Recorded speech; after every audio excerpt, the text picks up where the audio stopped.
Lisa Granchon, editor here at Backstage, and welcome to our BackstageFest Mythic Quest panel. I'm thrilled to have so many members of the fantastic ensemble from the Apple TV Plus series here with us today. So let's get right to it. Joining us today from Mythic Quest, we have Rob McElhenney, Charlotte Nicdao, Danny Pudi, Jessie Ennis, Imani Hakim, Ashley Burch, and David Hornsby. Welcome, everyone. Hi. Thank you. Hi. Hello. Well, congrats on season 2. It's been such a fun season to watch so far, and it's great to see all these characters back together again. But before we dive into season 2, I actually want to ask you guys about the special episode that you released right before it, Everlight, to set up season 2. Everlight was one of the special episodes you released to bridge the 2 seasons since production had to stop due to the pandemic. And while the first special showed us how the characters were dealing with things in quarantine, Everlight showed us how everyone was back at work and enjoying this wonderful event at the company. So for all of you, what was it like filming this episode to set up the second season? And how fun was it getting the chance to dress up like that? It was super fun to dress up. I would say that it was quite challenging to shoot that episode, considering when we were doing it, like right in the heart of the pandemic. And we obviously had some very, very strict protocols to protect everybody's health and safety. And so doing an episode like that outside of the pandemic would be tricky, but considering all the very necessary constraints, it added that much more difficulty. However, I think because of that, and same for the quarantine episode, it becomes that much more satisfying when we pull it off, and I think we did. It was still really fun too. I think it was around Halloween, and we didn't get a Halloween because of the pandemic. So that Everlight kind of served as our Halloween. Actually, I think Megan Gans, our co-creator, her husband Humphrey came dressed as F. Murray Abraham, which really, really disturbed her, I think. Like the hair and makeup folks all dressed up. You know, we had fun with it, even though it was under strange circumstances. I drew a picture on my mask to look like a pumpkin, I think. I got some cool messages from people saying they're going to dress up as the executioner for Halloween, which I found thrilling. And that It's costume is available at HalloweenOutlet.com. Yeah. Oh yeah. Nice Are they plug. paying you? Yeah. No, but I mean, I'll accept anything you got. Yeah, well then, of course, now we have season 2, which is wonderful so far. And what I love about the season is how it's, building on what we saw in the first season. I think it's great to see how you're expanding on the themes and just the character development between everybody. So what were all of you excited about to explore with your characters this season? I was really excited by the license that this season kind of gave Poppy to be a real jerk. I think that in season 1, she has some jerky tendencies, but because she's the underdog, you kind of continue to root for her. But I feel like in season 2, and especially at the sort of like spot that we're up to now, she's a little bit drunk on power, and you're starting to see how fallible she is as a human. And that's always a lot of fun to play with. I was really excited to explore. I'll say speaking. I was really excited to explore Dana's evolution as well. Like, we really laid down the foundation in season 1, but with Dana and Rachel, but we get to see, explore more of Dana's passion and what she wants within Mythic Quest. And also just the new pairings this season was really fun to shoot. I was excited to get to work with Imani. I don't know which square you're in, but.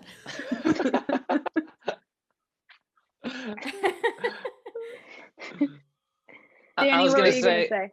I was going to say, thank you. Speaking of, I like what Charlotte said about jerky tendencies. With Brad this year, I think finding some vulnerability with Brad this year and the pairing with Jessie was extremely gratifying to see how they could maximize their villainry this year. That was just really exciting to see that mentor-mentee relationship play out over the season, and all the different ways they disrupted the office together. Yeah, and I love David. Danny and I David, did a lot can you talk about the wolf a little bit, David? Well, I was just wolf. saying I was just going to say that I really enjoyed working with Danny and that new dynamic, but I guess that wasn't the dynamic that he enjoyed. So, but I guess that's, as you see, it plays out backstage as it does on set. Hey, I am big pentameter David. No, I loved working with you too. It was. Yeah, no, I enjoyed, putting on the heels again and howling like a wolf. That's I got my soft underbelly scratch doing that. I love doing all the like physical bits that we got to do and like studying sharks, and Danny and I did a lot of work on like making sure our strides would match when we do those walk and talks, and then like having Jo evolve into her version of Brad was really fun, and then we'll see what happens on the back end of that. And one of the things about all the character development and things that you guys are mentioning that's fantastic, I think, is how your show, and especially in season 2, you see it balances the comedy with still allowing characters to develop and addressing serious topics or just life complications and situations. That is really great. And I'm wondering if you guys can talk a little bit about character development in comedy and just how do you approach your characters so that they're not like in some comedies maybe one note, or like I love how Brad isn't just a villain. There's more to him. So yeah, how do you guys approach your characters? That one's not directed at me, so I will let the others answer. You said something about not being one note, so I'll go ahead. Let me mute. I think the great thing about a season 2 is that in season 1, you have an idea of who the characters are, and then you cast, and then the cast changes the characters and they inform one another. And then when you get into a season 2, when you know who your characters are more and you know who's playing them, I think it gives you more room and more inspiration to try other things. So for example, with Brad, Danny is the nicest human being on the planet, and he's so good at playing an asshole, but it's interesting to like to see someone so kind play someone so nefarious. And in the writers' room, we talked a lot about, because Danny is such a sweet pea, is there something a layer that we could add to Brad that sort of brings out that element of Danny, that like softer, more vulnerable side? And for Dana, for example, Dana was a much, much different character before Imani was cast. And so by virtue of the fact that Imani brought something different and interesting and richer, that changes the character. So I think it's sort of a give and take. And going into season 2 with the writers' room, we really thought about, who our cast was and what their strengths were and tried to play to those. And on the other side of that, it's always so exciting as an actor to get a new script and not quite know what it is you're going to be seeing, like you get you sign up to do a comedy, and then you get these scenes where you're like, really accessing some very human stuff. And that's such a blessing. Yeah, and one of the benefits that obviously hopefully we're talking to a lot of actors because this is Backstage, but one of the ways that we approach the writing of the show, and I learned this from the other show that I do, which is that you can write something in a vacuum and it works on paper, and then it's a script that you can read, but that's just a working document. You have to have actually human beings come in and breathe life into that script. And then what you find is, if you're open to it, that they will the right actor will take a role that you didn't necessarily see them playing. In fact, Poppy was a completely different character in the original draft of the show. Charlotte came in and we completely rewrote that character for her, because when you find the right person, you start adapting the character to meet the actor. The character of Jo didn't even exist in the first episode of the show, but Jessie came in, and it was just undeniable that this person was a mega talent, and we wanted to have her on our show. So you could either say, well, she doesn't exist in the script, therefore there's no place for her, or you stay open to the fact that someone can come in and change the course of the show, and you write to them. And I'd say that every member of the cast at this point has done a version of that over the last 2 years.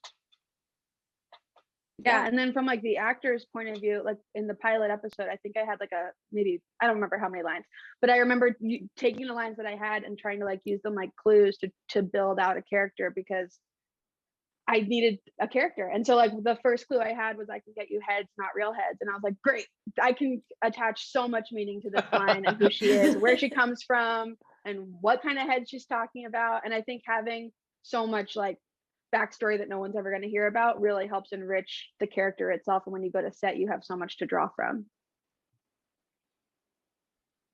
Yeah, and speaking of backstory, actually, I was curious, do you have advice? We are, of course, speaking to a lot of actors in the audience, people that are either working in the industry or aspiring to be in the industry. And so when you get your scripts and working in a second season, or even when you're first coming onto the show, how do you guys talk with the writers about the backstory of your characters that maybe isn't going to be in the episodes yet? Do you just develop it for yourselves so that you know, as you're saying these lines, your character's past? How do you guys approach that? I don't want to scare anyone off. I feel like I came in pretty strong. One of our first episodes, I was like, she's a ghost. And everyone was like, what? Where did you get that from? So I've learned like writers are doing enough. They don't really need to know about the nitty gritty of your backstory. And then when the lines in the script in some ways contradict what you've created for yourself, you just have to throw out those parts of the backstory and make it work for whatever. You're like what I think is like the things that are in the script are like the hard and fast clues of who your character is, and then you can like fill in the blanks. But then when you have something that contradicts it in the script, you just have to throw away that thing that you created, and don't scare the writers away by telling them about all your backstory stuff, because they're just gonna freak them out, right, Rob?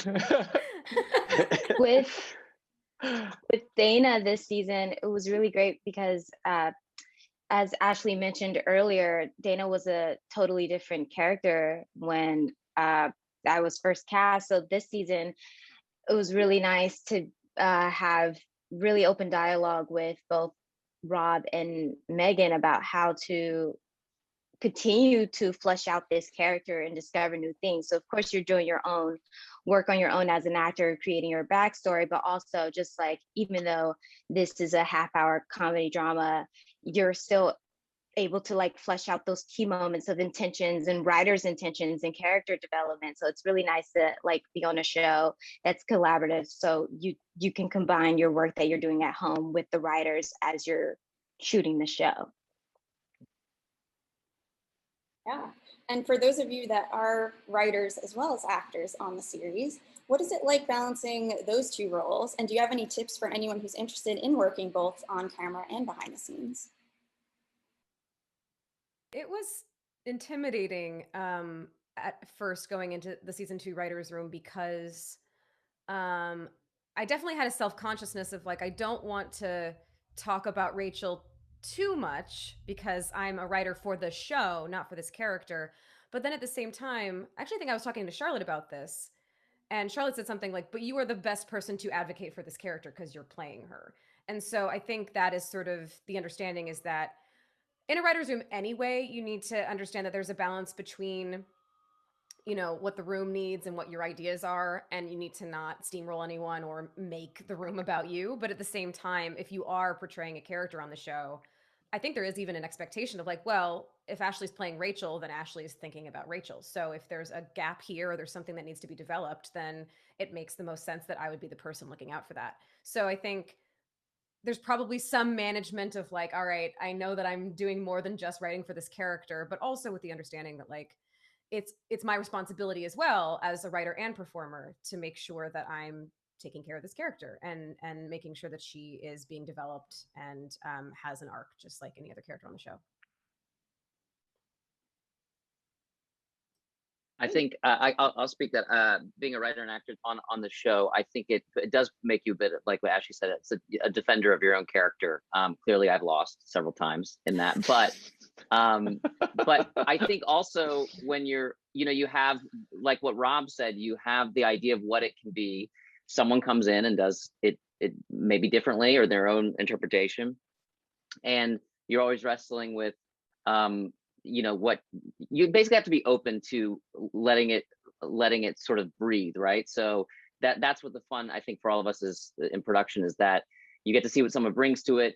Things come to life. We might throw in new lines, things might change a little bit, and also giving notes to people and understanding as an actor, but also a writer, like how to give the best note to this particular person versus this particular person. And so I think it's just a process of constantly being open to things changing, and then being able to pivot and be sensitive to each actor and what their interpretation is and how you can get the most from them. And I was that's an exciting part of production too, to see how it grows.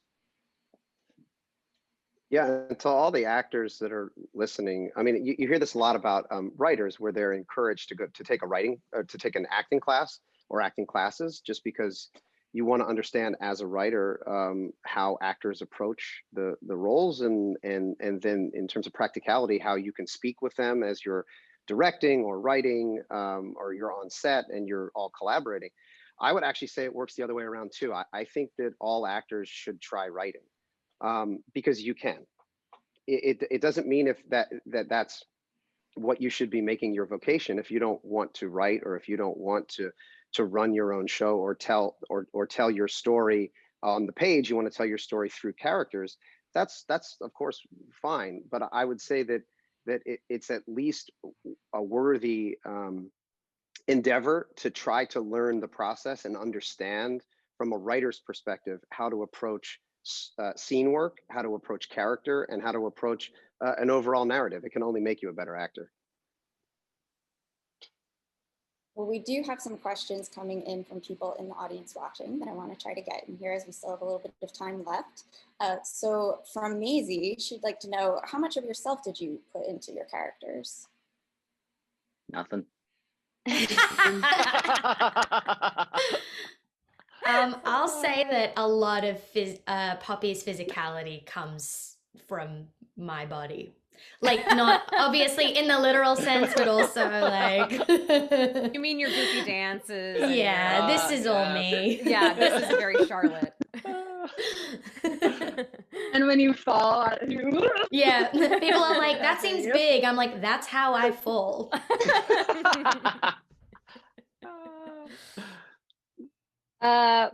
Fun fact, I took the quiz this morning that we do in the show in today's episode, and I actually got Wolf. Oh, Surprised me. nice. That tracks. Yep. So there's a little bleed in there. I took it and I got Baboon. What? I did. I got Baboon. Wait, where is this quiz? Yeah. Yeah, I did. And How Jessie did- got where's- Otter, I think, right? It's a real quiz? Someone, I think a fan made it. A fan made it, I think. but there was a real quiz that Katie Mack told us about. Rob's sister and our incredible writer, Katie McElhenney. We need to get that link because it was good. I remember taking the quiz in character as Joe, and I got Shark. Mm-hmm.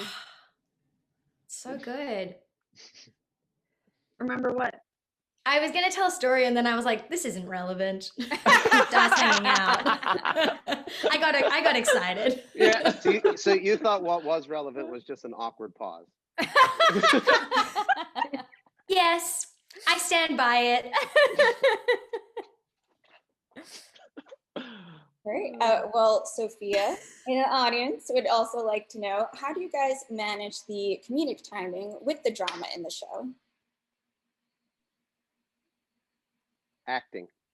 Be funny and then be sad? Yeah. I mean, it's sort of delineated, I think, pretty clearly, I would say, in any particular scene, what you should be playing when. We do a lot of improv on the show, so there might be some scenes that are dramatic, and then you find like a thread that could be kind of funny to sort of break tension or whatever.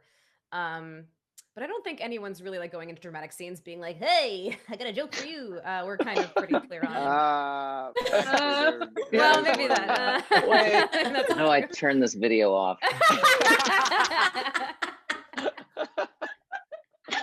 I think what you're asking is maybe a tone question of, hey, you guys get really dramatic, but also some of you get sort of goofy. But I think ultimately, ideally, if we're doing our jobs, we're approaching it from as truthful a place as possible, and that allows us to go as big as we want or as dramatic as we want. Obviously, we have a heart of the show, which is Ian and Poppy, and so that can go as deep as we want, hopefully, because we've earned it with with the base of truth.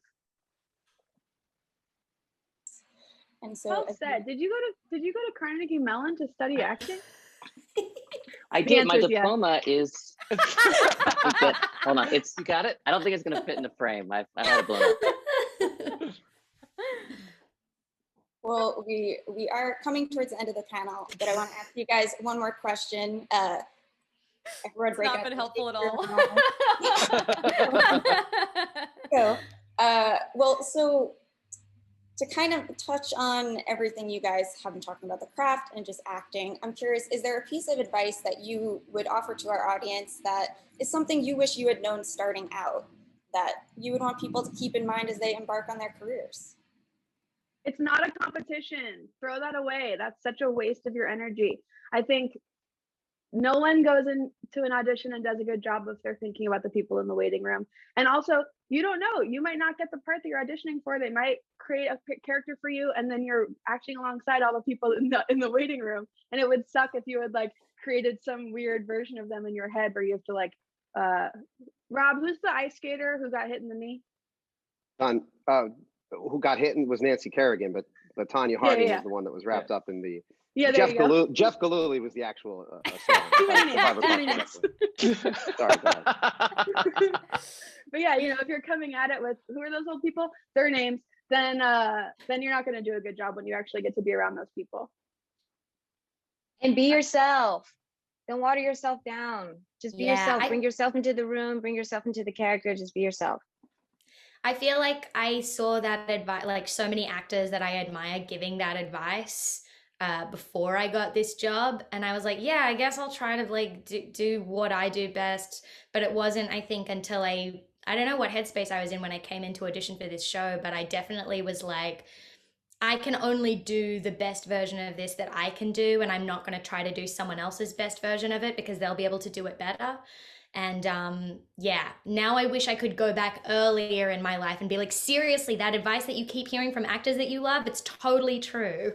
Because you're not a mind reader. Like, you don't know what that writers actually want.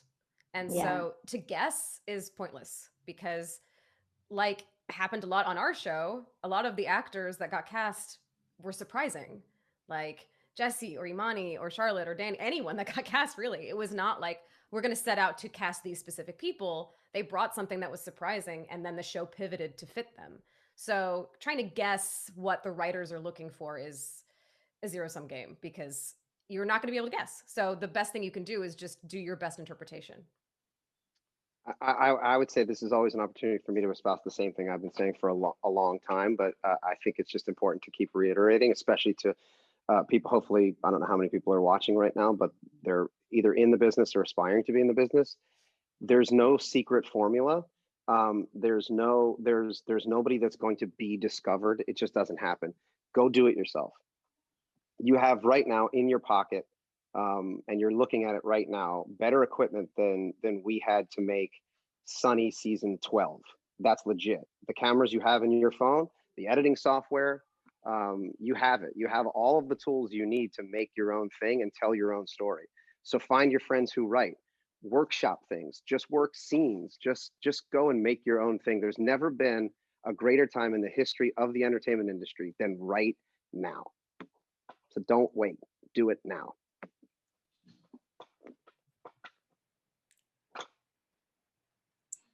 All right. Well, with that, thank you guys so much for joining us to chat about Mythic Quest and offer your advice to our audience. It was great speaking with you. And thank you to all those who are watching. We appreciate you joining us and submitting your questions and checking out our first Backstage Fest. You can watch season 2 of Mythic Quest on Apple TV Plus right now with new episodes released on Fridays. And I know I'm not alone in saying I'm very excited to see the rest of the season. So thank you guys again so much for being here. Thank you. Thanks for coming, everyone.